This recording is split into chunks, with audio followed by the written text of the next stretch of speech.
자, 요번에 보시는 게 이제 펌프 파트라고 해서 사실 뭐 시중의 교재들은 펌프 파트만 따로 이렇게 뭐 구성이 되어 있는 교재들이 잘 없고, 우리가 항상 그렇죠. 소방은 기계 파트가 있고 전기 파트가 있다 보니까 기계 따로 펌프를 보고 전기 따로 펌프를 봐요. 그러다 보니까 조금 정리가 안 된다 할까요? 예. 그래서 한 번에 제가 다 모아놨어요. 기계 전기 할 거 없이. 그래서 일반적인 내용을 먼저 보셔야 돼요. 일반적인 내용. 그리고 이제 제가 뭐 넘어가면서 이제 추가 말씀을 드리겠지만 좀 깊이 있는 내용들이 나오기도 해요. 전기 파트에서. 근데 이제 그런 것들은 어떻게 이제 준비를 하셔야 되는지 그것도 말씀을 한번 드려볼게요. 자, 바로 시작합니다. 펌프고요. 자, 우리 쌤들께서 우리는 원심 펌프를 좀 잘 보시면 돼요. 원심 펌프. 이제 원심력 이용한다고 되어 있는데, 원심력은 쌤들 뭐, 쌤들 댁에도, 맞죠? 세탁기라는 게 뭐 있으실 거니까, 세탁기에서 이 원심력을 많이 보실 수 있으세요. 특히나 뭐, 탈수 같은 거 할 때, 빨래 집어넣고 버튼을 누르면 통이 돌아갑니다. 통이 돌아가고 빨래가 전부 통 외부로 쏠리게 되죠. 그런 힘을 우리는 원심력이라고 생각하시면 되고, 원심 펌프의 개념은 뭐 먼저 밑에서 보자고 하면 그림이 있으니까 요런 애들입니다. 요쪽으로 물이 들어오거든요. 그러면 뱅글뱅글 돌아가는 겁니다. 이게 원심력이죠. 뱅글뱅글 돌리다가 어떻게 해요? 위로 빵 하고 던지는 겁니다. 마치 그 투포환 선수가, 맞죠? 투포환 던지는 거, 그런 거 생각하시면 돼요. 이런 식의 개념이 원심 펌프고요. 원심 펌프는 여러 가지 분류들이 있습니다. 뭐 보시는 것처럼 안내깃에 따른 분류, 단수에 따른 분류, 축의 방향에 따른 분류, 뭐 기타 등등 뭐 이런 거 있는데 우리는 이렇게 안내깃만 뭔지 한번 보도록 할게요. 자, 펌프의 흡입 원리는 제가 한번은 뭐 표현을 했었던 것 같은데요. 자, 펌프 중심을 자르고 단면을 보는 겁니다.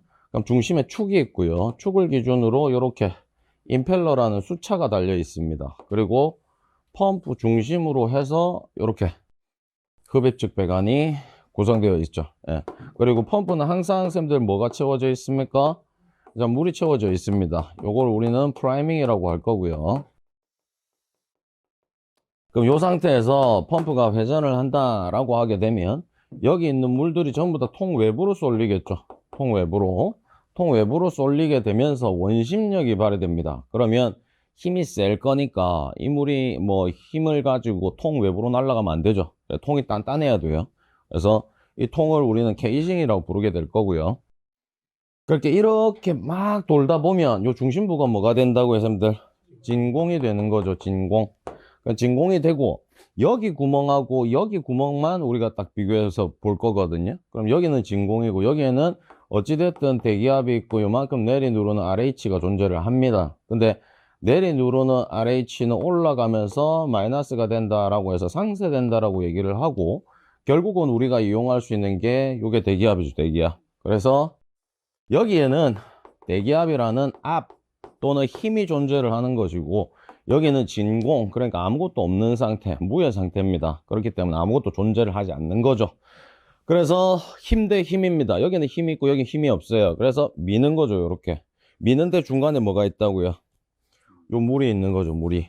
그래서 밀려서 들어가는 겁니다. 밀려서.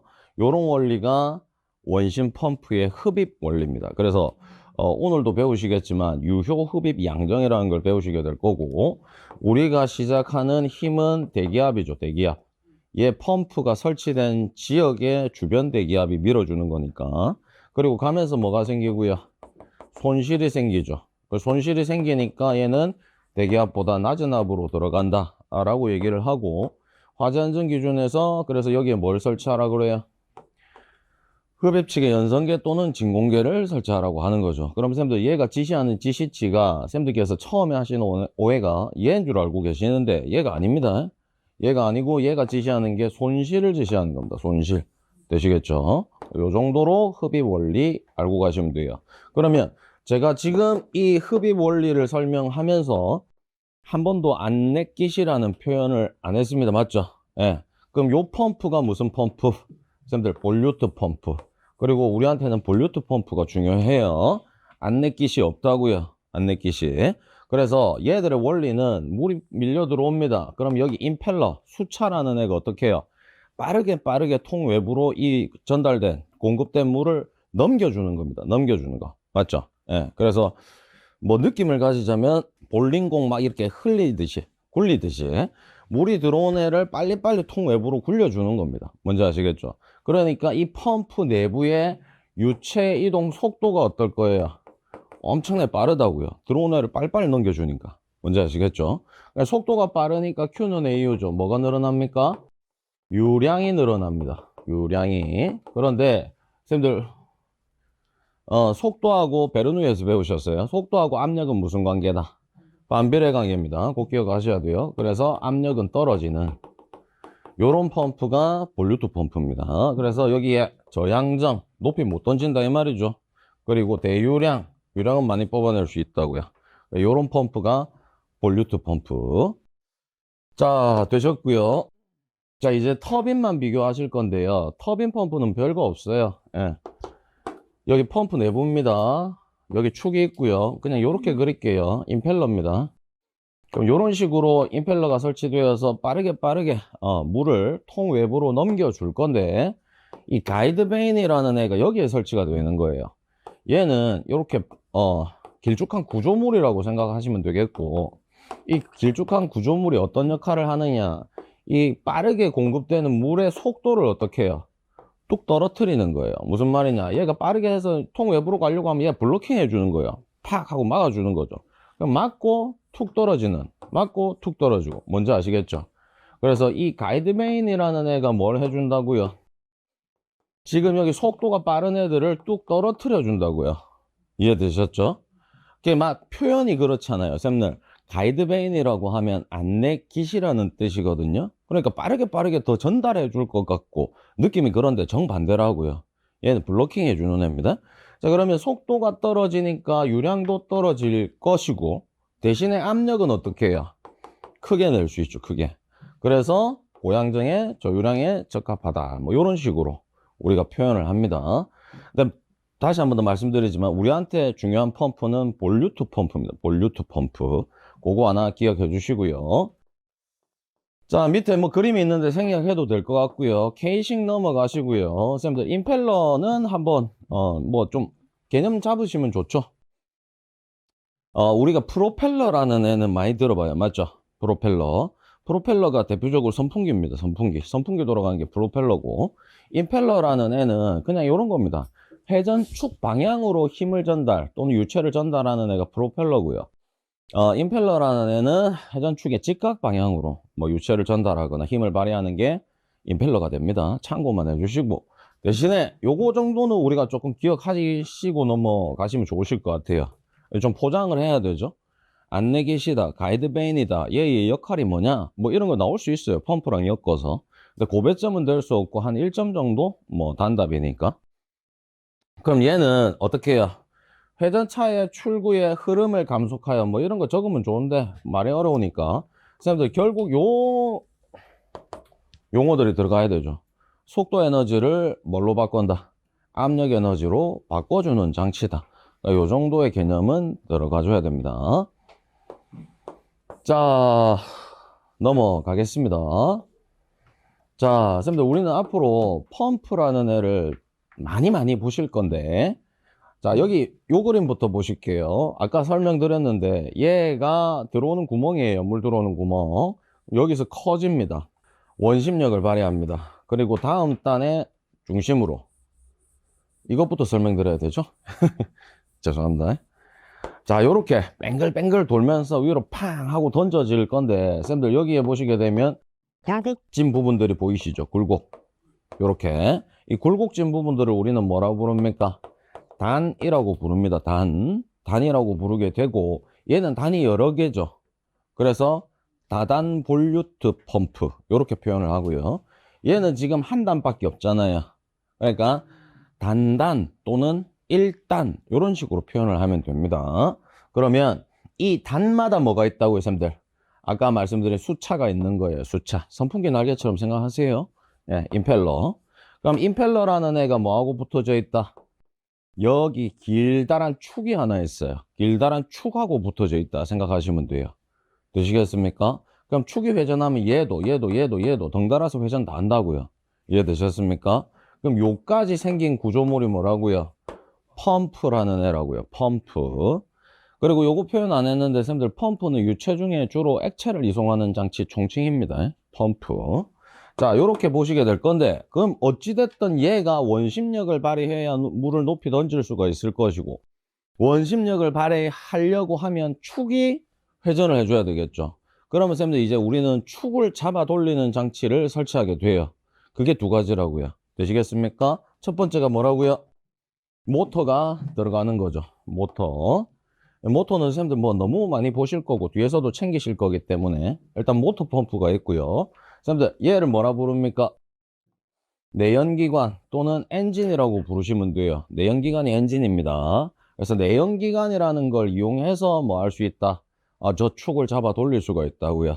그래서 선생님들, 내연기관은 어렵게 생각하지 마시고 어떻게 해요?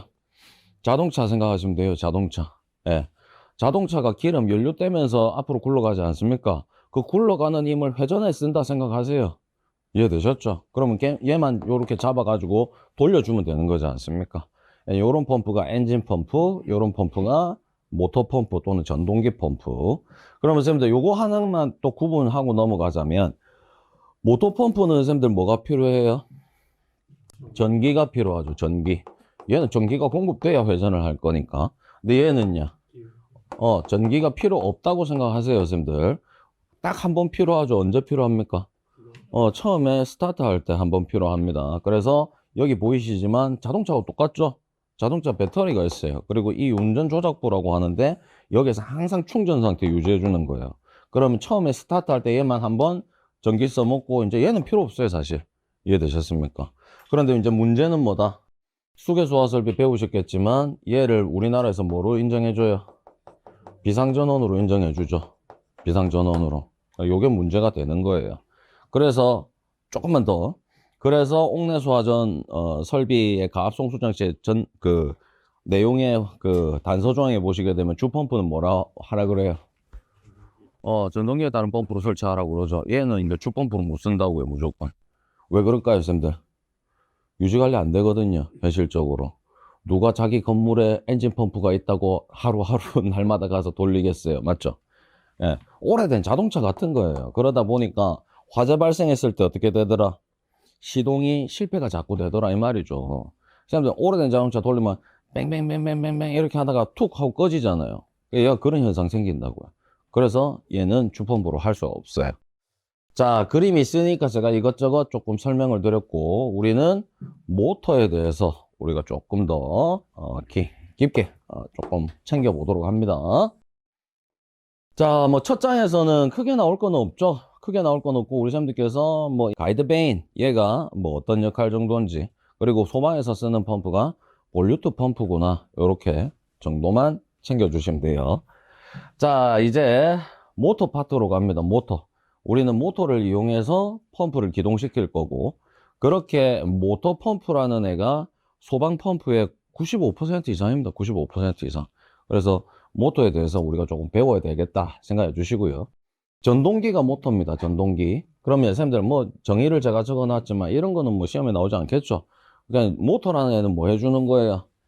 전기적인 에너지를 기계적 에너지로 변환시켜주는 장치의 총칭이 모터입니다. 모터.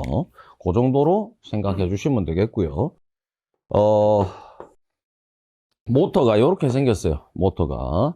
그런데 선생님들, 제가 여기서 일단은 두 가지를 설명을 먼저 드려야 되는데요. 전동기의 구조를 볼 건데, 우리는 소방에서 무조건 3상을 씁니다. 3상.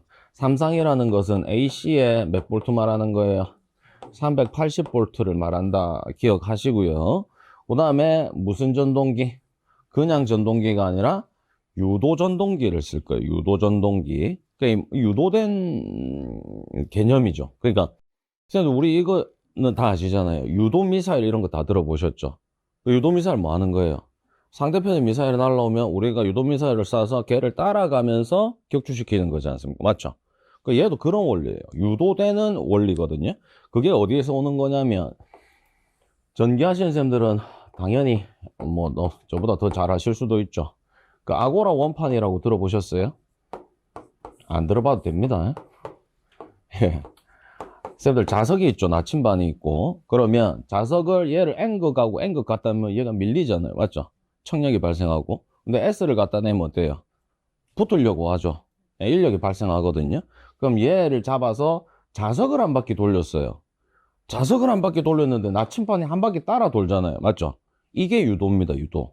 이게 아고라 원판 원리라는 건데 이걸 이용해서 전동기를 만든 거예요. 이 원리를 이용해서. 그래서 전동기 얘기하면은 막 그 아고라 원판 얘기도 나오고 그렇거든요. 그냥 뭐 요 정도로만 하시면 되고요. 뭐 넘어가시면 돼요. 자, 그래서 우리는 요렇게 전동기를 확 뜯어 놓은 부분들을 지금 보고 계시는 건데 우리한 그 기억하셔야 될 부분은 쌤들 고정자라는 게 있어요. 요거 기억하셔야 되고요. 그리고 회전자라는 게 있어요. 회전자. 고정자와 회전자를 기억하셔야 되고요. 이 회전자의 부분에 뭐가 달려 있다고요, 쌤들? 축이 달려 있어요. 축. 이해되셨습니까? 얘가 마치 방금 아고라 원판에서 자석 같은 애예요. 얘가 요렇게 한 바퀴 돌려주는 거예요. 그럼 이 회전자가 따라서 한 바퀴 도는 거죠. 그래서 유도전동기라고 불러요. 그리고 요 철심 케이지라고 되어 있는데 요 내부에는 요렇게 사선의 형태로 구리나 알루미늄 막대기가 들어가 있어요. 얘가 지금 그 힘을 받아서 회전을 할 거거든요. 막대기 형태를 우리는 농형전동기라고 부릅니다. 농형전동기, 농형. 그리고 여기에 코일이 막 감겨 있는 타입이 있어요. 이제 그게 권선형 전동기, 요 정도. 그리고 고정자에서는 여기도 적혀져 있지만 뭐가 들어가 있어요? 권선이 코일입니다, 선생님들. 코일. 그리고 이거는 알고 계셔야 돼요. 코일에다가 전기를 투입하면 뭐가 발생한다고요, 선생님들? 그렇죠. 자력이라고 하죠. 자력. 자석이 된다고요. 자석. 그거 항상 좀 기억해 주세요.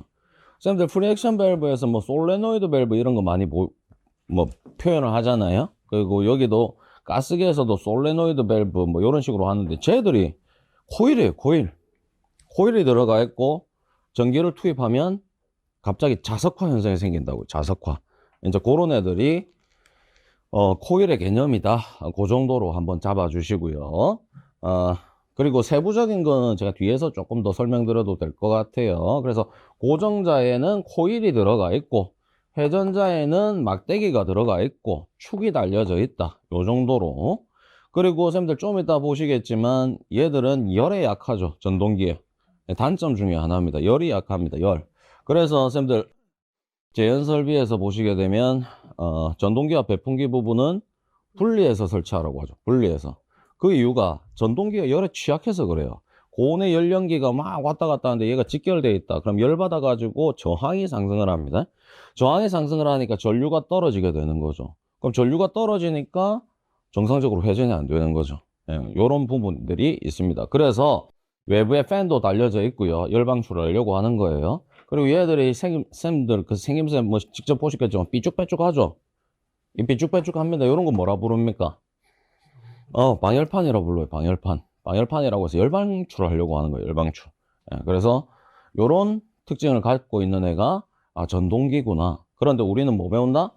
삼상의 유도 전동기를 배운다. 유도 전동기. 그것까지만. 자, 밑에 장단점이 있습니다. 저는 이런 것도 충분히 나올 수 있다고 생각을 해요. 그래서 선생님들께서 읽어보시고 뭐 세부 설명을 생략합니다. 읽어보시고 뭐 간단하게 한 서너 개 정도는 체크하시면 좋으실 것 같아요. 자, 그리고 요것도 저는 조금 체크는 하셔야 된다고 생각을 해요. 전기기사에 보면 이런 것들 나오거든요, 쌤들. 삼상 유도전동기의 기동법 어떻게 돌릴 거냐 이 말이죠. 그러면 첫 번째가 뭐가 있고요? 전전압 기동. 뭐라고도 부릅니까? 직입 기동이라고도 부릅니다. 또 무슨 기동이 있어요? 감전압 기동. 얘는 저전압 기동이라고 합니다. 자, 그래서 얘는 우리하고 연결을 해야 돼요. 선생님들 현장에 가보시게 되면 뭐 옥내수 와전에 스프링클러든 펌프를 쓰게 되거든요. 그 펌프를 쓸 때 우리가 주 펌프라고 부르는 애가 있고요. 보조 펌프라고 부르는 애가 있어요. 그럼 보조 펌프라는 애는 작아요. 작은 애들. 주 펌프는 그 현장에 맞게끔 뭐 큰 애들도 있고 조금 소형량도 있지만 주로 큰 애들이거든요. 그러면 주로 현장에서 보조 펌프의 직입 기동 방법을 쓰고요. 오늘 배우시게 될 거예요. 그 다음에 감전압 기동. 자, 소화 펌프죠. 소화 펌프는 주로 감전압 기동을 합니다. 그래서 여기에 표현이 5마력 이하의 소용량 전동기에는 직입 기동을 쓴다. 이렇게 되어 있고요. 얘를 넘어가는 범위다 라고 하게 되면 감전압을 해야 돼요. 감전압. 그 개념이 뭐냐면 선생님들 그냥 이런 거예요. 우리는 무조건 AC 380V예요. 지금 이걸 벗어나시면 안 돼요. 380V를 투입할 건데 얘 전압을 그대로 투입할 거냐, 아니면 처음에는 살짝 투입했다가 나중에 380을 투입할 거냐, 요 차이거든요. 그럼 380을 바로 투입하는 게 전전압 기동이라고요. 전전압 기동. 근데 감전압 기동이다. 380을 바로 투입하지 않는다고요. 왜 그러냐? 선생님들 워밍업 할 시간을 주는 거예요. 워밍업. 선생님들 우리가 뭐 100m 달리기를 한다. 시땅 할 때만 시땅 하고 나서 바로 전속력으로 달려갈 수가 없지 않습니까? 맞죠? 전속력이 될 동안 뭐가 필요해요? 도움닫게 할 시간과 구간이 필요하잖아요. 이해되셨어요? 그 개념이 감전압 기동이에요. 얘를 어떻게 해요? 380 바로 집어넣어 버리면 어떻게 된다고요? 무리한 기동을 하게 된다고요. 선생님들 그냥 100m 달리기에서 바로 전속력으로 질주하는 거랑 똑같은 거예요.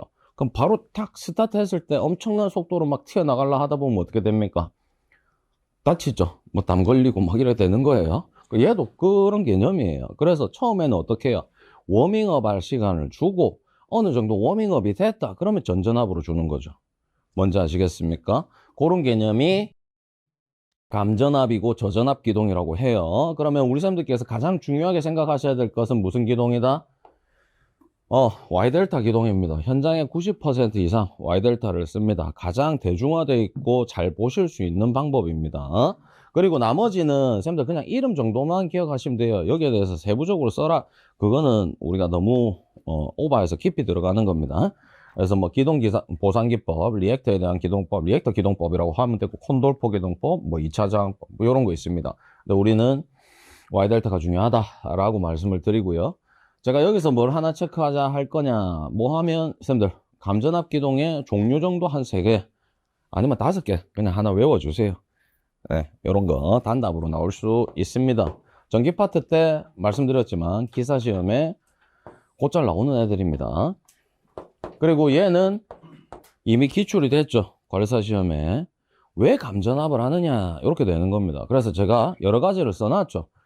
자, 첫 번째가 가장 중요한데요. 과다한 기동 전류로 인한 전동기의 손상 방지를 위해 기동 전류를 낮춰서 기동한다. 자, 요까지만 쓰시면 될 것 같습니다. 요까지만. 사용하는 이유만 적을 거니까. 그래서 과다한 기동 전류가 들어가게 되면 어떻게 된다고요? 전동기의 손상이 되는 거죠. 그래서 현장에 계신 분들은 조금 표현을 하지만은 뭐라고 표현합니까? 코일이 탔다라고 표현하죠. 코일이 탔다. 무리하게 기동을 하게 되면 선생님들 현장에서는 코일이 탄다라고 얘기를 합니다. 그럼 코일이 탔다라는 표현이 뭐냐? 아까 말씀드렸지만 코일에 전기를 투입해야 좀 이따 봅니다. 회전자계가 형성이 되고, 회전자계가 형성이 돼야 회전자가 회전을 할 수 있거든요. 그럼 코일이 타면요, 회전자계 자체를 못 만드는 거예요. 그러니까 회전자를 돌릴 수가 없는 거죠. 뭔지 아시겠습니까? 사실 이게 가장 큰 이유입니다. 이유. 그리고 굳이 표현을 하자면 역률의 저하를 방지한다. 그리고 나머지 애들의 뭐 시동이 어려움이 발생하는 것을 방지한다. 이게 개방됐다라는 말이 쌤들 초기에 쌤들 이 큰 용량의 전동기라 생각해 보세요. 얘를 한 번에 처음에 정회전을 시키려고 하면 엄청난 힘이 들어가거든요. 초반에는. 그래서 우리가 뭐 전격 전류가 10A짜리다. 그러면 10A를 집어넣었을 때 얘가 안 돈다고요. 그래서 초기에는 좀 더 과다한 전류가 들어가요. 14A, 15A 이런 식으로. 이해되시겠습니까? 이해되시면 참 좋은데 뭐라고 설명을 드려야 될까요? 선생님들 이런 거 생각해 보세요. 운동을 한 번씩은 다 해보셨을 거라 생각하는데 무거운 물체를 막 든다. 그럼 처음에 엄청 힘이 들어가요. 처음에. 근데 그 리듬을 잡고 몇 번 더 들면 좀 괜찮죠? 아닌 것 같아요. 비유가 아니에요. 자, 어찌됐든 선생님들 그래서 얘들이 어떻게 된다? 브레이크 된다 이 말이에요. 브레이크. 이런 애들이 초기에 브레이크가 돼서 어떻게 해요? 시동 안 걸린다 이 말이에요. 예. 뭐 억지로 적어 놓은 거고 1번이 중요한 겁니다. 그리고 얘는 이미 시험에 나왔어요. 자, 그리고 요거 하나만 쌤들 단점 중에서 아직 넘어가지 마시고요. 요거 아까 제가 설명드렸던 거죠. 전동기. 그리고 쌤들 요거 하나 기억 좀 해주세요. 역률이 나쁘다라고 하는데 이 역률이 뭡니까? 그 맞죠. 그 표현인데 우리는 이렇게 생각할까요? 쌤들 우리가 좀 이따가 삼각함수의 개념을 보실 건데 항상 우리가 공급되는 전력을 비상전력이라고 하고요. 이 공급되는 전력을 전기 제품에 투입을 해서 전기 제품을 잘 활용하는 정도가 있어요. 이해되셨습니까? 그 활용하는 정도가 역률이에요. 역률. 그래서 우리가 이 밑변을 뭐라 부릅니까? 유효전력, 소비전력, 부하전력 이런 식으로 표현을 하는 겁니다. 그러면 얘와 얘 사이에 각도가 있고요. 각도. 그리고 세로변이 하나 존재를 하죠. 이 세로변이 쌤들 필요 없는 거예요. 무효전력이에요. 이해되셨습니까? 그러면 이 세로변이 짧으면 짧을수록 좋은 거죠. 그 느낌은 있어야 되지 않습니까? 그럼 여기 각도가 어떻게 되겠어요? 작아진다고요. 이해되셨어요? 그럼 요 각도가 쌤들 뭐예요? 코사인 세타라고 하는 거죠. 코사인 세타. 피상과 유효의 각도를 우리는 코사인 세타라고 할 거예요. 이 코사인 세타 값이 뭐라고요? 역률이라고요. 역률. 되시겠습니까? 그래서 요런 느낌 계속 잡아가야 됩니다. 그래서 역률이라는 표현이 나와서 한번 설명을 드렸어요. 그러면 요 페이지에서는 쌤들 요 내용을 이해를 좀 하셨으면 좋겠고 어떻게 생겼는지 그리고 장단점 정도는 간단하게 좀 기록하실 수 있도록 해주시고 전전압은 필요 없겠죠. 쌤들 감전압의 종류 뭐 5가지 있으니까 5가지 이름만 적으실 수 있게 그리고 뭐 나왔지만 감전압 기dom을 사용하는 이유 정도는 우리가 알고 넘어가야 되겠다. 여기까지입니다. 자, 이어서 회전 원리를 보실 거예요. 아까 그 그림이 이제 실제적으로 이렇게 보여지는 거죠. 쌤들 여기 구리선 같은 거 막 보이시죠? 얘 코일이라고요, 얘가. 그리고 얘가 회전자입니다, 회전자. 그리고 회전자에 보시게 되면 여기 앞에 축이 이렇게 붙어져 있는 겁니다. 됐고요. 쌤들 다시 한 번 더 회전자고요. 구리막대 도체나 알루미늄 주물, 그냥 알루미늄이나 구리막대라고 생각하세요. 이런 애들이 들어가 있으면 뭐다? 농형이라고 한다고요. 농형. 그리고 여기에 코일을 막 감아 놓는 방식이 있어요. 그 방식이 쌤들 권선형입니다. 권선형. 근데 거의 이것도 마찬가지입니다. 90% 이상 농형을 씁니다. 농형. 그래서 요게 중요하다 생각해 주시면 되겠습니다.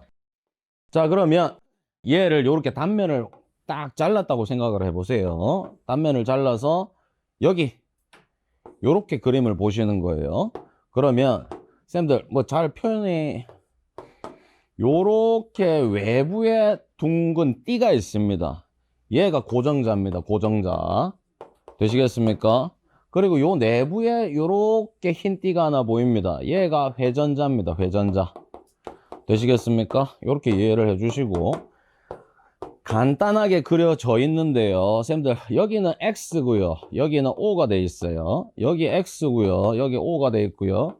120도의 위상차를 가진다. 뭐 이런 식으로 표현을 합니다. 근데 쌤들 삼상이라는 애는 선로가 몇 가닥? 3가닥이죠. 그래서 이 기존에는 뭐라 불렀어요? 상 이름을 RST라고 불렀습니다. 근데 요새는 전기에서 L1, L2, L3 뭐 이렇게 부른다 하더라고요. 근데 우리는 RST로 할게요. 그럼 요 RST의 어원도 사실 불분명한데요. 쌤들 뭐 제가 알기로는 로테이션, 세컨 로테이션, 서드 로테이션 뭐 요래요. 그게 무슨 말이냐? 삼상의 전기를 아주 천천히 시간을 늘어뜨려서 생각을 하게 되면 여기가 R상이라고 해요. 전기가 투입되는 거예요. 이쪽으로. 이해되셨습니까? 전기가 투입되면 코일이잖아요. 코일에 전기가 흐르면 자석이 된다라고 말씀을 드렸고 그 자석화에 힘이 생긴다고 생각을 하시면 돼요. 땡기는 힘이 생긴다. 뭔지 아시겠죠? 그래서 얘는 회전자개라고 부릅니다. 얘가 전기가 한번 팡 하고 투입됐다. 그러면 이쪽으로 회전자개가 생겨요. 그럼 회전자를 쌤들 그냥 실제로 그냥 이렇게 생각하시면 돼요. 회전자를 한번 탕 하고 쳐주는 거예요. 이렇게. 그럼 얘가 살 돌겠죠. 이해되셨습니까? 근데 얘가 이렇게 코일로 연결돼서 반대편 O 자리 120도의 위상차, 각상에는 120도의 위상차를 가지고 있고 대칭되는 부분이 코일이 돌아서 나오는 부분이에요. 이해되셨어요? 그럼 전기 투입될 때 팡 한번 쳐주는 거예요. 그럼 얘가 돌아서 나올 때 한 번 더 팡 하고 쳐주는 거예요. 이해되셨습니까? 투입될 때 팡 치고 나오면서 한 번 더 팡 쳐준다 이렇게 생각하시면 돼요. 그리고 R상으로 이제 전기가 공급이 끝났으니까 S로 들어가겠죠. S도 마찬가지로 이렇게 연결되어 있다고요. 그럼 들어갈 때 팡 치고 나올 때 팡 치고 여기서 전기 들어갈 때 팡 치고 팡 치고 뭔지 아시겠죠? 이게 엄청난 속도로 이루어진다 이 말이죠.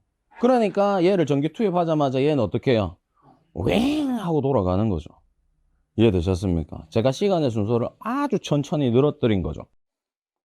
요 얘기를 아니 할 수가 없습니다. 쌤들.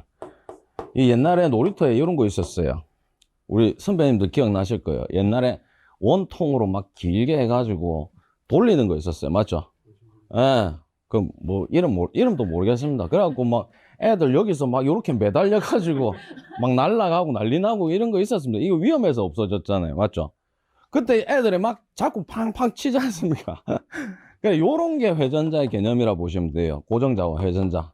뭔지 아시겠죠? 그래서 고정자와 회전자 요렇게까지만 이해하시면 돼요. 요거를 가지고 쌤들 뭐 와류 이런 거, 와전류 이런 거 우리가 배우실 필요는 없겠고, 아 이런 원리 정도구나 까지만. 자, 이제 시험은 여기서 나옵니다. 요걸 외워주시는 거예요. 자, 그래서 세 가지의 개념을 다 외울게요, 쌤들. 아직 3번 슬립을 따로 구해라. 이런 거는 뭐 사실 시험에 나오기도 어렵고, 나온 적도 없지만, 동기 속도와 회전 속도는 계속 나오고 있고요. 앞으로 나와도 안 이상한 애들입니다. 그럼 전동기 하시게 되면 쌤들께서 무조건 뭘 기억하셔야 된다? 아, 계산형으로 동기 속도와 회전 속도가 나올 수 있구나. 요 정도는 기억해 주셔야 돼요. 자, 동기 속도가요, 쌤들, 고정자 속도예요. 고정자 속도. 고정자에 전기 투입하면 뭐가 생긴다고요? 회전 자개가 생긴다고요. 그래서 회전 자개 속도라고도 얘기를 합니다. 공식은 어렵지 않고요. 유도할 필요도 없어요. 만들어진 거 그대로 쓰시면 되고, NS라고 해서 뭐라 씁니까? P분의 120 곱하기 주파수입니다. 주파수. 그러면 이 주파수의 개념에서 우리나라 쌤들께서 표준 주파수는 알고 계셔야 되죠. 요거는 쌤들 암기해서 쓰는 겁니다. 수리학에서 물밀도 같은 거예요. 물밀도다 1000으로 우리가 암기해서 쓰잖아요. 요것도 표준 주파수 암기해서 쓰는 거예요. 그래서 60Hz 기억해 주시고요. 자, P를 뭐라 그런다? 극수라고 표현합니다. 극수. 그럼 지금 얘 같은 경우에는 밑에 제가 적어 놨는데 쌤들 암기해서 할 정도는 아니고요. 방금 개념을 보셨을 때 코일이 한 바퀴 돌아서 이렇게 나오잖아요. 그러면 얘를 우리는 자석처럼 생각해서 아고라 원판, 얘를 N극이라고 하면 얘를 S극이라고 부르는 거예요. S극. 예, 고정자의 개념 자체를.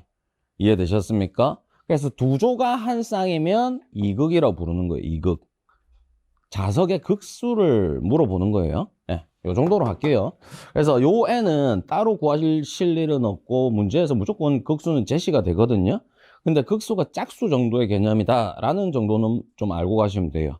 2극, 4극, 6극 뭐 요런 식입니다. 자, 됐고요. 여기에서 이제 회전 속도를 보십니다. 회전 속도. 지금 보신 건 동기 속도. 실제 모터가 돌아가는 속도는 쌤들 회전 속도예요. 모터의 축이 돌아가는 속도는 회전 속도입니다. 그거 기억해 주시고요. 그래서 실제 모터 회전 속도라고 돼 있고 회전자 속도라고 돼 있습니다. 그럼 쌤들 다시 한 번 더 아까 아고라 원판이라고 해서 나침반 설명드렸는데요. 자, 여기에서 자석을 잡아서요. 쌤들 생각을 해보세요. 제가 움직이기 전에 나침반은 절대 한 바퀴 회전할 수가 없죠. 제가 한 바퀴를 돌리면 얘는 따라 돈다고요. 그러니까 여기서 중요한 건 따라 돈답니다. 따라 돈다. 제가 움직이기 전에는 절대로 얘는 회전할 수가 없죠. 그리고 쌤들 천천히 생각해 보세요. 얘를 탁 돌렸다. 돌리고 얘가 따라오는데 그 사이에 갭이 있을 수밖에 없잖아요. 맞죠? 제가 움직일 때 얘가 똑같이 거울처럼 움직일 수는 없다고요. 따라 도는 애기 때문에. 이해되셨습니까? 그럼 제가 돌리고 얘가 따라오는 그 사이에 그 갭을 뭐라 부른다고요? 슬립이라 부릅니다. 슬립. S. 미끄럼률이라고 하죠. 그리고 외우실 필요는 없는데 보통 3에서 5% 정도로 보고 있습니다. 조건에 제시될 값이고요. 그래서 얘는 따라 돌기 때문에 무조건 무슨 값이 들어간다고요? 슬립 값이 들어간다고요. 실제 회전자는. 이해되셨습니까? 그래서 위에 공식 그대로 내려오고 뭐만 들어간다? 1-s의 슬립만 들어가면 됩니다. 되시겠죠? 네. 자, 그리고 슬립 퍼센트 구하는 건데 얘는 뭐 동기속도분에 동기속도 빼기 회전속도 뭐 곱하기 100 하면 퍼센트 나오는데 참고만 하시면 될 것 같아요. 그리고 밑에 뭐 이런저런 제가 설명을 붙여놨는데 괜찮을 것 같아요. 자, 우리 쌤들께서는 이 파트에서는 요 공식 하나 외우시는 겁니다. 요 공식 되시겠죠? 그럼 이 공식을 이용해서 어떻게 문제가 나오는지를 바로 뒤에 보시도록 할게요. 최근 문제죠. 설계 시공의 23회 기출이고요. 빨리 봅니다. 스프링클러 펌프와 연결된 삼상 380V, 60Hz, 50kW의 전동기가 있다. 이 전동기의 동기속도, 회전속도를 구하시오. 슬립 0.04 주어졌죠. 그게 4%죠. 그리고 극수는 4극 다 주어졌어요. 뭐 배점은 높지 않습니다만 공식만 알면 다 풀리는 거 맞죠? 그래서 동기속도는 그냥 120의 주파수 극수분해. 그래서 4극 60Hz 뭐 다 줬죠. 1800. 그리고 얘는 미끄럼률만 적용해 가지고 1728 이런 식입니다. 아주 간단한 문제죠. 그래서 이거는 사실 전기기사에서 나오는 시험이에요. 전기기사. 너무 쉽게 나온 거예요. 너무. 그래서 이런 것들도 한 번씩 나오는구나 생각해 주시면 돼요. 자, 그리고 선생님들 뭐 전기적 개념을 조금씩 우리가 계속 잡아가면서 넘어가야 되거든요. 그래서 전력이라는 개념을 보실 건데 일단은 이렇게 나눌게요. 선생님들 직류 전력이 있고요. 교류 전력이 있습니다. 교류 전력은 다시 단상 교류 220V, 삼상 교류 380V 이렇게 딱 구분을 하시면 돼요. 자, 그러면 전기 파트를 쌤들 뭐 공부하시는 쌤들 뭐 또는 전공하시는 쌤들은 이게 너무 쉬운 거죠. 근데 전기 파트를 공부 안 하신 쌤들은 이게 뭐야? 이렇게 되는 거죠. 그래서 결론입니다. 요 위에 거는 하지 마시고요. 직류 전력이다 라고 하게 되면 요 공식을 외워 주셔야 됩니다. P는 그냥 VI만 외우세요. P는 VI. 자, 요것만 먼저 외우시면 됩니다. P는 VI. 그럼 V가 쌤들 볼트고요. I는요. 전류 암페어죠. 암페어. 그래서 얘를 뭐라 부른다? 볼트 암페어라 부릅니다. 볼트 암페어. 되셨습니까? 근데 직류에서는 이 볼트 암페어를 뭐라고도 표현한다? 바로 쌤들 와트라고도 표현을 합니다. 와트. 이해되셨어요? 이 와트라고 표현하는 이유는 뭐냐? 이 피상 전력, 공급 전력이 곧 뭐기 때문에? 유효 전력입니다. 얘는 뭐가 없다? 무효분이 없습니다. 무효분. 방금도 제가 삼각형 하나 그렸는데요. 얘 자체가 존재를 안 한다고요. 쌤들 여기에 얘를 빼보세요. 그럼 얘가 툭 하고 떨어질 거잖아요. 그럼 피상이 곧 뭐라고요? 유효라고요. 유효. 되셨습니까? 그래서 중요한 것은 쌤들 P는 VI라고 했으니까 얘가 기본적으로 볼트 암페어 단위를 쓸 거예요. 피상의 단위는. 근데 유효 전력을 우리는 와트라고 표현을 하거든요. 그럼 얘가 없어지고 퍽 하고 넘어지니까 얘랑 같은 거잖아요. 맞죠? 네, 직류는 그렇다고요. 그럼 쌤들 외우면 돼요. 이해되셨죠? 요거를 막 쌤들 뭐 어렵게 생각하실 필요 없어요. 그냥 외우고 넘어가는 겁니다. 자, 됐고요. 자, 단상교류 전력이라고 되어 있습니다. 교류입니다. 교류. 자, 교류는요. 쌤들 무조건 무효분이라는 게 생길 수밖에 없어요. 자, 왜 생기지? 고민 안 합니다. 쌤들. 직류는 무효분이 없다. 끝. 교류는 무효분이 있다. 끝. 되시겠죠? 여기서 더 깊이 들어가시면 전기를 공부해야 돼요. 쌤들. 우리 소방보다 전기가 공부할 게 더 많아요. 맞죠? 깊이가 얼마나 깊습니까? 그리고 어렵죠. 그래서 우리는 단순하게 빨리빨리 진도가 나가져야 돼요.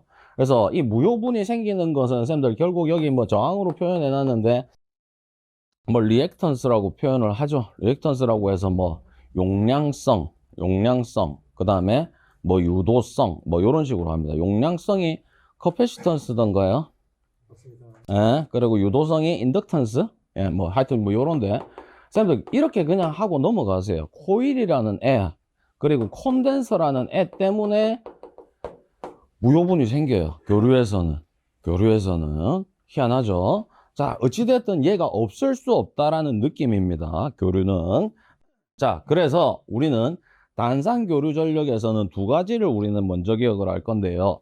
여기 대각선입니다. 여기를 쌤들 계속 피상전력 또는 뭐 겉보기 최대전력 이렇게 하는데 쉽게 생각하실 수 있는 게 쌤들 그냥 공급되는 전력이라고 생각하세요. 우리 집으로 들어오는 전기 그렇게 생각하시는 게 쉬워요. 되시겠죠? 그럼 우리 집에서 콘센트에 꽂아서 막 전기 제품을 쓸 거잖아요. 실제로 그 제품이 움직이는데 쓰여진 전기가 뭐라고요?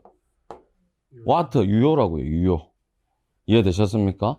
그 사이에 무효분이 생긴다고요, 교류는. 되시겠습니까? 요런 느낌 정도만 봐주시면 되고요.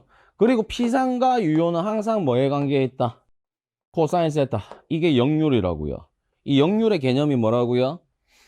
공급되는 애를 얼마나 잘 받아 쓸 거냐의 정도라고요. 그럼 쌤들 이 세로변이 낮고 높고에 따라서 이 세타 값이 변할 거잖아요. 맞죠? 이 개념이 역률이라고요. 역률.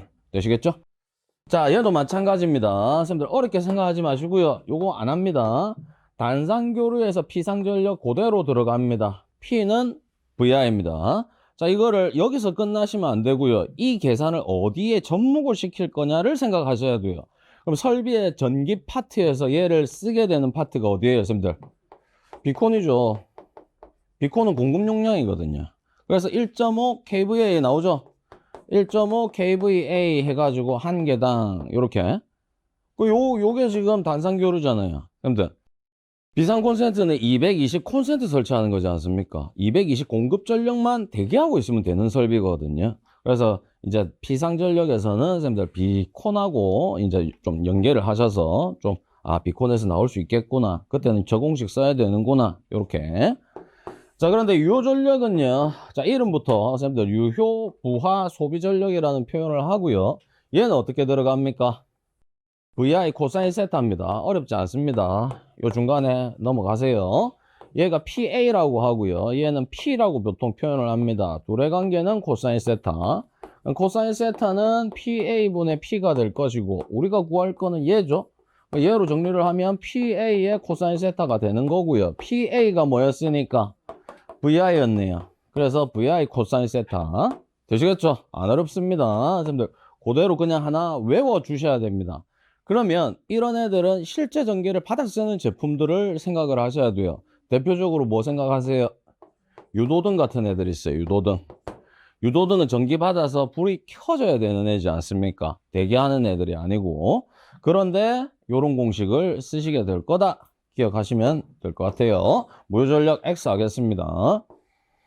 그리고 쌤들 뭐 전기 하시는 쌤들은 뭐 요런 거 눈에 좀 익혀보시면서 넘어가시면 되는데 뭐 좀 난 전기가 잘 모르겠다. 그럼 그냥 넘어가세요. 자, 페이지 정리합니다. 쌤들 여기에서는 직류 전력 공식 기억하세요. 파란색 되셨고요.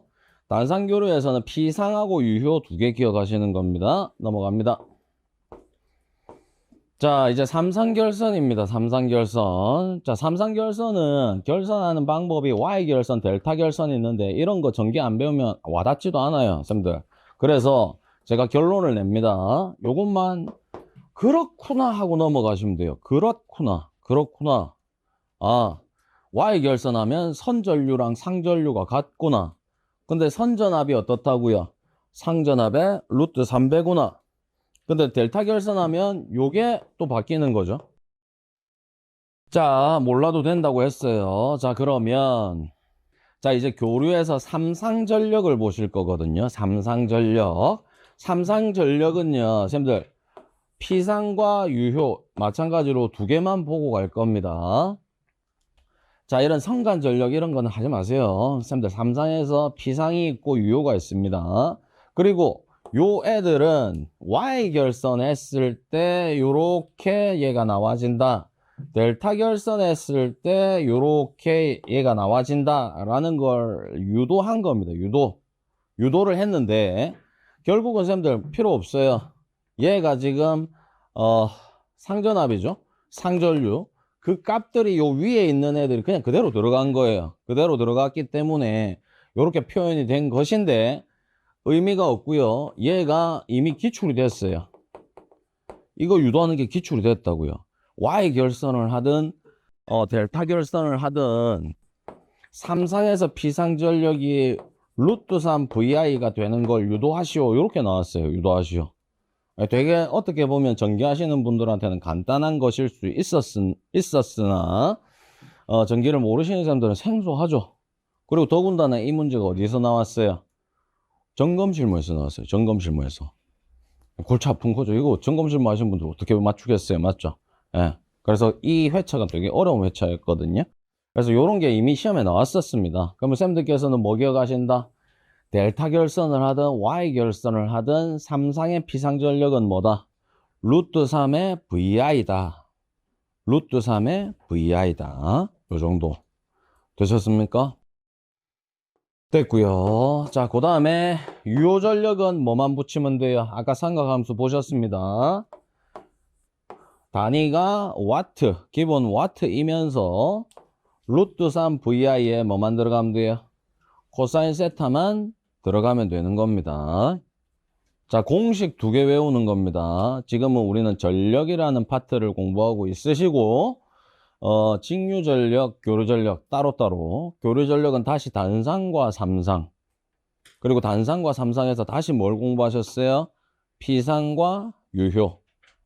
어렵지 않습니다, 쌤들. 공식 하나 외워주시는 거예요. 되셨습니다?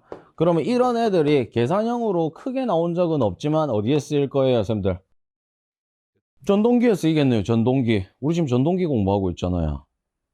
전동기가 전기를 받아서 지가 회전을 할 거네요. 맞죠? 아까 역률 얘기도 나오고 했잖아요. 요런 애들이 전동기 파트랑 연계가 되는 거죠. 그리고 피상의 개념의 삼상은 우리가 설비에 대입할 부분이 없어요. 되시겠죠? 그렇게 그 정도로 체크. 자, 그러면 단상이 있고 삼상이 있어요. 그럼 다상을 채택하는 방식이 있을 거지 않습니까? 왜 삼상을 쓰게 되느냐? 그러면 요런 거예요, 쌤들. 좋으니까 쓰겠죠. 맞죠? 예. 그래서 제가 세 가지 정도로 이제 약식으로 써놨는데 뭐 넘어가도 될 것 같아요.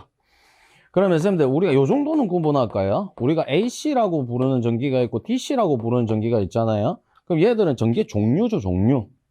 종류라고 생각을 하시고요. 그리고 종류의 개념은 나중에 설비할 때 제가 좀 설명을 드리고, AC라고 하는 게 교류라는 표현이죠. Alternative Curve, 뭐 Alternating Curve, 뭐 이런 식으로 얘기를 하는데 Current죠, Current.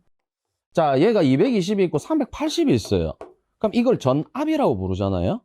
전압이고 우리가 조금 더 깊이 들어가면 전위차라는 표현도 하죠. 그 전기적 위치 에너지 차인데 이 전압이라는 이 수치가 결국 뭐예요? 전기의 힘의 세기라고 보시면 돼요. 힘의 세기. 그래서 쌤들께서 현실적인 느낌, 쌤들 댁에는 380이 필요가 없어요. 쌤들 댁에 있는 모든 전기 제품들은 220으로 돼요. 되시겠습니까? 그래서 일반 용도의 건물들은 전부 다 220을 쓰는 거예요. 그리고 우리나라는 110이 없죠, 이제. 110이 없어요. 110에서 220으로 승합이 다 완료됐어요. 우리나라는 220을 써요. 110은 없다. 기억해 주시고요. 그럼 110에서 220을 쓰는 이유가 뭐예요? 전기를 빨리빨리 잘 쓰려고 한 거예요. 그럼 결국 전기적 힘의 세기잖아요. 힘의 세기가 크니까 승합해서 전기 제품을 잘 활용은 하는데, 선생님들 외국 같은 데는 아직도 110V 쓰죠. 뭐 일본 같은 데도 110 쓰는 거 아닌가요? 뭐 하여튼 뭐 동남아도 110 쓰고 막 이렇게 하던데, 그렇게 되면 힘의 세기를 크게 만들 수는 없지만 안정성이 확보가 된다고 그래요. 뭐 저도 전기 전공자 아니니까. 근데 220을 하면 전기 제품을 잘 활용은 할 수 있지만 전기 사고 부분이 우려가 되는 거죠. 뭐 그런 게 있더라고요. 근데 우리나라는 결국은 220으로 돼 있다. 요 정도. 그리고 380을 쓰신다라고 하면 전기적 힘의 세계가 엄청 큰 거예요. 되셨습니까? 그럼 쌤들 건물에서 380 쓰는 전기가 진짜 많이 예를 잡아봐도 한 4군데 정도? 4군데? 제일 첫 번째가 어디예요? 엘리베이터 같은 거예요. 엘리베이터. 엘리베이터는 무거운 사람들이 많이 타잖아요. 그러니까 전기적 힘이 많이 필요하다고요. 그리고 또 뭐 필요해요? 전동기예요. 전동기. 건물에 소방만 쓸 게 아니고 뭐 일반 급수 펌프라든지 이런 전동기들이 들어갈 거지 않습니까? 그럼 전동기는 전부 다 쌤들 380이라고 생각하시면 돼요. 또 냉장고래요. 에어컨 엄청 큰 거. 쌤들 엄청 큰 에어컨 같은 거 막 보신 적 있잖아요. 그런 거 전기적 힘 많이 필요하고, 또 방화 셔터 우리하고 직결되죠. 방화 셔터도 폭이 작은 애는 가벼워서 220으로 되는 애들도 있지만 폭이 좀 크다, 무겁잖아요, 철판이. 그런 거 감아 올리고 할 때 380 쓰고 요 정도. 그래서 380은 쌤들 일반적인 전기의 개념은 아니다. 그래서 건물에 조금 힘이 많이 들어가는 전기 제품들이 있다 라고 하면 그때 들어간다. 이 정도 느낌 가지시면 돼요. 되시겠죠? 예. 자, 됐고요. 자, 요런 거는 아직 안 나왔어요. 한 번은 나옵니다. 한 번은 나오는데 올해가 마지막이네요. 올해 한 번 나오지 않겠어요? 이 기사 시험에 나오는 거거든요. 2점짜리입니다. 2점짜리. 그래서 이제 전기 파트에서 기사 시험 대비해서 관리사 시험을 비춰봤을 때 나올 만한 건 이제 거의 다 나왔어요. 작년 기점으로 해서. 근데 아직까지 뭐 조금 쉽지만 안 나오는 게 얘라고요. 얘가 지금 안 나오고 있어요. 그래서 20W 중형 피난구 유도등 10개, AC 220V의 상용 전원에 연결되어 점등되고 있다. 이 전원으로부터 공급되는 전류를 구하시오. 단 유도등의 역률은 0.5, 그리고 유도등의 배터리 충전 전류는 무시한다. 자, 선생님들 여기서는 바로 이제 요거 보자마자 끝나야 돼요. 무슨 문제다? 단상 교류에서 유효 전력 문제다. 요게 나와야 돼요. 220이고 20W 썼잖아요. 20W. 이해되셨죠? 그리고 이 문제는 아주 옛날 문제죠. 지금은 쌤들 전부 다 LED를 쓰잖아요. LED. 유도등이 LED 타입이거든요. 발광 다이오드. 근데 예전에 쌤들 아시는 선배님들도 계실 거예요. 길쭉하게 생긴 유도등이 있어요. 맞죠? 얘 커버 떼보면 안에 뭐가 들어가 있어요? 형광등 들어가 있어요. 형광등. 그때 형광등의 소비 전력이 쌤들 20W예요. 중형이. 소형은 좀 더 작은 형광등 들어가거든요. 소형이 10W예요. 그게 옛날 문제예요. 옛날 문제. 그래서 어찌됐든 이런 거 나오면 우리는 풀어야 되지 않습니까? 그러면 여기에서 끝나야 된다고요, 쌤들. 요렇게. 220 단상 교류고 20W. 그러면 유효전력 관련된 문제겠구나. 요렇게. 그래서 시계 공식 첫 번째가 뭐가 나와야 된다고요? VI 코사인 세타죠. 코사인 세타가 붙느냐 안 붙느냐 이걸 판단을 잘 하셔야 돼요. 그럼 만약에 이게 비상 콘센트 문제였다. 이렇게 대입하지 마시고요. 비상 콘센트 문제였다. 이게 빠져야 된다고요. 코사인 세타가 언제 붙는지 언제 안 붙는지를 판단을 하셔야 돼요. 쌤 스스로가. 자, 그리고 마지막에 문제가 결국 I 구하는 거니까 V 코사인 세타분의 P라고 하면 되고, P는 한 개당 20W. 근데 10개가 있다고 했으니까 곱하기만 하면 되고, 220의 코사인 세타 역률이 바로 주어졌죠. 이렇게 0.5. 그러면 뭐 이렇게 나오겠죠. 아주 간단한 문제입니다. 이런 것들이 이렇게 연계돼서 나올 수 있구나. 그런 느낌입니다. 자, 됐고요. 자, 그 다음에 7번에 요까지만 하고 잠깐 끊어갑니다, 쌤들. 자, 쌤들 이 느낌부터 있어야 되죠. 삼상 유도 전동기의 역률이 좋다, 나쁘다? 나쁘다고요. 아까 단점이었잖아요. 맞죠? 전기를 잘 못 받아 쓴다고요. 그래서 걔를 뭐 하려고 한다고요? 개선하려고 한다고요. 역률을 조금이라도 좋게 만들어 보자. 요겁니다. 맞죠? 예.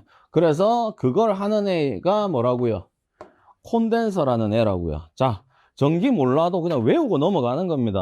선생님들 계속 말씀드리지만 이게 이해가 안 된다고 해서 다른 자료를 찾아보시고 할 시간이 없어요. 그냥 안 되면 억지로 외우고 넘어가는 거예요. 역률이 안 좋으니까 이걸 개선시킬 건데 뭘 이용해서 개선시킨다? 콘덴서라는 애를 이용해서 개선시킨다. 끝. 되시겠죠? 그러면 용량이 큰 애들은 이렇게 뭐 마치 그 반합통? 군대 다녀오신 쌤들은 반합통처럼 생긴 애들도 있고, 여기 보시게 되면 이렇게 뭐 애플킬러처럼 생겼죠. 뭐 이렇게 생긴 애들이 있어요. 요런 애들이 결국은 콘덴서거든요. 그럼 얘를 이용해서 뭐 할 수 있다? 전동기의 역률을 개선할 수 있다의 개념으로 끝. 되시겠죠? 자, 이때 네 가지로 제가 파트를 나눴거든요. 얘도 이미 시험에 나왔어요. 네 가지로 파트를 나눴는데 저는 괜찮다라고 생각을 했는데 뭐 계산하는 것만 3번으로 나오더라고요. 그래서 첫 번째는요, 얘를 어떻게 접속할 거냐가 시험에 나올 수 있습니다. 그래서 선생님들 무조건 전동기하고 무슨 상태로 병렬이라는 거 하나 체크해 주시고요. 접속. 그리고 개념은 어떻게 되는 거다. 이건 나올 리가 없죠. 선생님들 결국은 여기가 피상이고 여기가 유효고 여기가 무효라고 했어요. 무효를 뭐 한다고요? 내리는 개념이라고요. 내리는 개념. 선생님들 무효를 내리니까 이 각이 작아지죠. 이 각이 작아지니까 역률이 개선되는 거예요. 좋아지는 거예요. 왜? 피상하고 유효하고 가까워졌잖아요. 이해되시겠죠? 무슨 느낌인지. 그래서 요만큼을 우리는 뭐라고 한다? QC라고 해서 콘덴서의 용량이라는 표현을 합니다. 콘덴서의 용량. 자, 그러면 이거 가지고도 막 질문을 하시는 쌤들이 있으시던데, 제가 여기를 피상이라고 하고 계속 공급전력이라고 하잖아요. 여기를 유효라고 하고요. 여기를 무효라고 한다고요. 깊이 들어가지 않으셨으면 좋겠고, 그리고 항상 이 표현을 해서 비유를 할 때 제가 그거 세면대에 물 틀어놓고 이거 설명하거든요. 그 세면대에 물 틀어놓은 게 이해가 안 된다고 그거 질문을 한번 하시던데, 선생님들 그냥 듣고 넘어가세요. 그 비유입니다. 세면대에 물을 틀었어요. 물이 쫙 나오죠. 걔가 공급 전력의 개념이라고요. 그럼 거기서 선생님들께서 세수를 하시겠다. 그럼 손으로 하실 거죠. 그럼 얼굴에 묻혀지는 물이 있을 거예요. 얘가 유효라고요. 그리고 그 사이에 내려가는 거 생각하지 마시고, 얼굴에 뭐 안 묻혀지고 튀는 애들이 있을 거잖아요. 그런 애들이 무효라고요. 질문하지 마세요, 이거. 듣고 그냥 넘어가시는 거예요. 그래서 제가 설명을 드릴 때 이렇게 한다고요. 개념을 잡기 위해서. 이해되셨습니까? 그래서 결국은 우리는 무효를 낮추겠다라는 게 포커스가 되는 겁니다. 여기까지. 자, 그리고 밑에는 전기하시는 쌤들이 이해가 되시면 읽고 넘어가시면 되고요. 나머지 안 되시면 그냥 넘어가셔도 돼요. 자, 얘가 계속 시험에 나오는 거죠. 지금 한 두세 차례 나온 것 같아요. 얘도 항상 예상 문제로 잡혀져 있었던 것이고, 그래서 항상 설계 시공은 쌤들 유도하고 계산하고, 맞죠? 요런 개념이 많이 나오거든요. 그래서 우리가 수리학에서 그 유도하고 계산하고 이런 거 제가 설명을 드렸지 않습니까? 그럼 전기도 사실은 좀 준비를 해야 돼요. 근데 이 전기는 유도할 게 많이는 없거든요. 그 중에 하나가 뭐 요런 거였어요. 그러면 쌤들 결국 얘가 콘덴서 용량입니다. 요거 설명드려야 되죠. P상의 단위가 뭐라고요? 볼트 암페어라고요. 이 유효는요? 와트라고요. 근데 여기 무효의 단위는요? 볼트 암페어예요. 그대로 볼트 암페어. 이 볼트 암페어인데 여기 아래 첨자로 뭐 리액티브를 쓰죠. 그래서 우리가 볼트 암페어 리액티브 또는 뭐 이런 식으로 표현을 하는 거예요. 결국 얘가 버려지는 거잖아요. 맞죠? 쓰여지지 못하고. 그래서 이 용량이 그대로 볼트 암페어로 나오는 거예요. 킬로는 쌤들 10의 3승이니까 의미가 없는 것이고. 이해되셨습니까? 그러면 얘는 어떻게 되는 거예요? PR 1번 빼기 PR 2번이 되는 거죠. PR 1번이 얘라고요. 얘. PR 1번 빼기 얘라고요. 얘. 그럼 요만큼이 콘덴서 용량이 되는 거죠. 위에 그림입니다. 그림. 자, 그러면 무효 전력은 쌤들 어떻게 지금 구할 수 있다고요? 탄젠 세타로 정리를 할 수 있어요. 탄젠 세타는 이렇게 된 거죠. 얘분의 얘가 될 거지 않습니까? 그럼 탄젠 세타 고래 써놨고요. PR로 표현해야 되니까 얘를 넘겨야 되죠.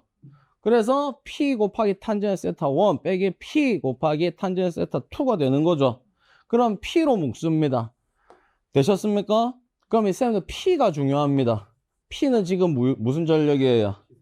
얘는 유효죠, 유효. 얘니까. 얘분의 얘지 않습니까? 요게 핵심이에요, 이 문제에서는. 유효 전력이 들어가는 거예요, 유효 전력. 이해되셨습니까? 그거 하나 기억해 주시고요. 그럼 선생님들 탄젠 세타는 코사인 세타 분의 사인 세타 그대로 접목을 했고요. 마지막에 삼각함수 제곱 공식입니다. 그럼 사인 세타는 얘 넘기면 1-코사인 세타의 제곱이 되겠죠? 그래서 최종 공식은 이렇게 정리가 되는 겁니다. 그래서 뭐 요것도 충분히 저는 뭐 한 5점 배점으로 해서 뭐 유도해 보시오. 뭐 그림을 보고 그리고 계산해 보시오. 이런 식으로 예측을 했었는데 결국은 그냥 공식만 가지고 계산하는 게 시험에 나왔다 말씀을 드립니다. 자, 그러면 계산하면 뭐가 좋은데? 가 되겠죠. 그럼 선생님들 어떻게 해요? 여러 가지 전기적 이점들이 있겠죠. 그 중에 제일 핵심은 뭐예요? 요거네요. 돈 많이 안 내도 된다 이거죠. 돈 많이 안 내도 된다. 뭐 요런 개념으로 귀결이 되는 겁니다. 그래서 이 파트는 네 가지 순서대로 그냥 쌤들 막 달달달 외울 건 아니고요. 어차피 이 공식을 외워야 되니까 외우면서 유도 한번 해보시고 그럼 2, 3번이 같이 해결되는 거지 않습니까? 콘덴서라는 애가 전동기하고 어떻게 병렬로 연결되면서 요런 이점들이 있구나 정도까지 하시면 완벽할 것 같습니다. 근데 중요한 건 결국 공식. 자, 뒷장 넘어가 보실게요. 여기까지 하고 끊습니다. 자, 23회 때 기출된 것이고요. 이때가 아까 선생님들 쉽게 나왔던 거 있죠. 동기속도, 회전속도. 아주 간단하게. 그거랑 같이 나온 거예요, 얘가. 쉬운 문제예요. 삼상 380V, 100kVA 옥내 소화전 펌프용 유도전동기가 역률 65%. 자, 지상, 진상 이런 거 필요 없습니다. 우리는 이해 안 하셔도 돼요. 역률만 기억하시고요. 전력용 콘덴서를 설치해서 역률을 95%로 개선하고자 할 경우에 필요한 콘덴서 용량 킬로볼트 볼트 암페어 리액티브 뭐 결국은 뭐 바로 써놨는데 똑같은 거예요. 단 계산값은 소수점 셋째 자리에서 둘째 자리. 자, 5점을 줬고요. 쌤들 얘는 유도하는 거 아니니까 공식이 바로 나와야 됩니다. 그래서 쌤들 코사인 세타 1이 첫 번째 역률 값이죠. 첫 번째 0.65 백분율 적용해서 들어가면 돼요. 그리고 0.65 제곱으로 들어가면 되고요. 두 번째 코사인 세타 2는요. 계산 후의 역률. 계산 후 0.95 제곱으로 하나 들어가고. 근데 중요한 게 요 P가 무슨 P라고 해요, 쌤들? 유효전력이죠, 유효전력. 근데 위에서 나와 있는 건 뭐예요? P상으로 나와 있죠. 100kV 암페어라고 돼 있지 않습니까? 얘가 P상이에요, P상. P상을 뭘로 바꿔야 돼요? 유효로 바꿔야 되지 않습니까? 그러면 코사인 세타가 아까 P상분의 유효라고 말씀을 드렸지 않습니까? 맞습니까? 그러면 유효 전력으로 바꾸려고 하면 얘를 넘겨야 되죠. 그러니까 100kV 암페어. 그리고 첫 번째에 유효 전력이 들어가는 겁니다. 걔를 기준으로 바꿀 거니까. 이해되셨습니까? 그래서 첫 번째 역률 0.65가 들어가는 거죠. 얘가 넘어가고. 그럼 유효가 나올 거니까. 되시겠습니까? 그럼 이 문제에서는 얘가 핵심이죠, 얘가. 얘가 해결이 잘 되면 그냥 밑으로 다 풀리는 겁니다. 자, 여기까지. 그래서 기출된 문제 잠깐 한번 훑어봤고요. 자, 여기서부터는 좀 다른 파트라서 한번 끊고 가겠습니다.